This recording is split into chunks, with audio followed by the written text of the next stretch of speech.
So we're moving into the national forest. Fire danger is moderate. It's just such a different life out here. You know, to live where your yard isn't grass and weeds and crabgrass and stuff. It's cactuses and scrubland like this. So we'll show you another video when we get up to the top. So Laurel, who is teaching via Zoom, just went down the mountain to start her class to get service. We thought there would be service at the top of a mountain, but we didn't realize how many mountains there are. So I'll go ahead and do a panorama of where we set the tent up, but today she just left me at the top of the mountain with no service and some basic amenities like a lighter and my useless phone and my guitar. And I'll give you a little panorama of where we're camping here in the Gila National Forest. While I'm waiting for Laurel to get back, I decided to take a little walk. I don't want to go too far because I'm by myself and there's no service, but I wanted to check out this tree right here. You can see it's burned all the way up to there. And there's a lot of trees on this hillside that look like that. There's one right down there.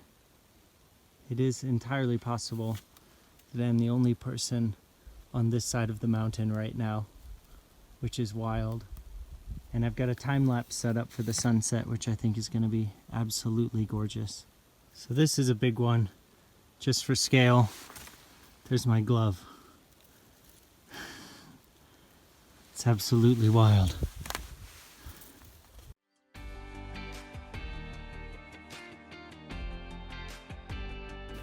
So the sun is setting, and before I light the campfire tonight, I just wanted to show one more interesting thing that you can do around a campfire. All you need is a rock and another rock. So this is flint right here. I picked up a couple pieces earlier. So you just grab another small rock, preferably something nice and solid, and you're gonna be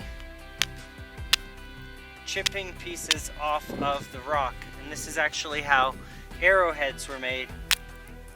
Right, like that. You can hear the pieces going. So this piece isn't very good because it's got a lot of holes in it. This one should be better. And you're just pounding at the edge here. That's a flake I took off, and there's another one here. So you're trying to just hit it on the edge. And continue that flaking as you remove bits of flint. There you go.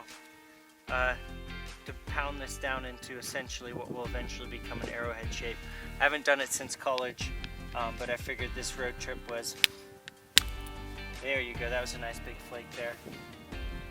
I haven't done it since college, but it's a fun activity to do around a campfire when you've got nothing else to do and there's no cell phone service.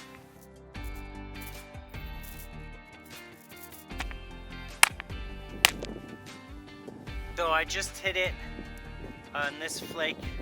That's what they're called, came off right here. You can sort of see. And that cut in too far, which really donked up the shape of this as I've been working on it. So I'm just gonna keep hammering away at it for practice, but this will not become an arrowhead. So it's the next morning. We're looking real fresh. It's been 5 or 6 days since we've had a shower. One of the strange things with COVID is how virtual everything has become. I'm sure you know that with Zoom or with even the news. But here is where Laurel taught her class last night. So we're still in the Gila National Forest, just on top of one of the mountains. And she put a virtual background on and taught her students. She does a private after-school tutoring thing. And the kids had no idea that she was in the middle of a national forest in New Mexico.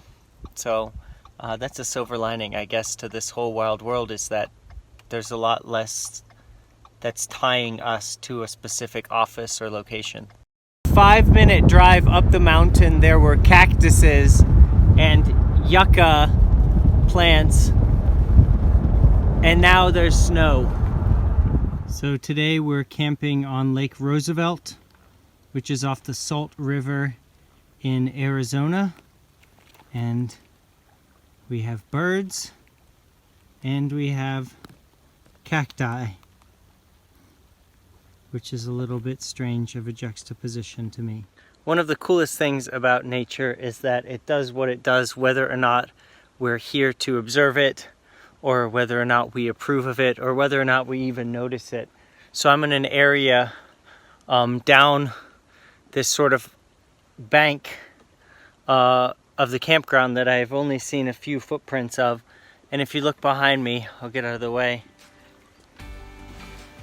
you can see this just beautiful, all of these dead trees that died when the lake flooded. And they just look absolutely gorgeous.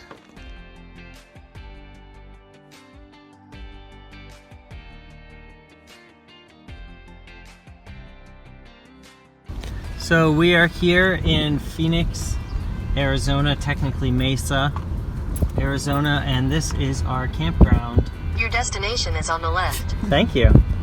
And as you can see, there are lots and lots of people quite close together. And probably not the best COVID spot, because there's like shared pool and shared laundry rooms and a rec hall and all of that, but this is what it is.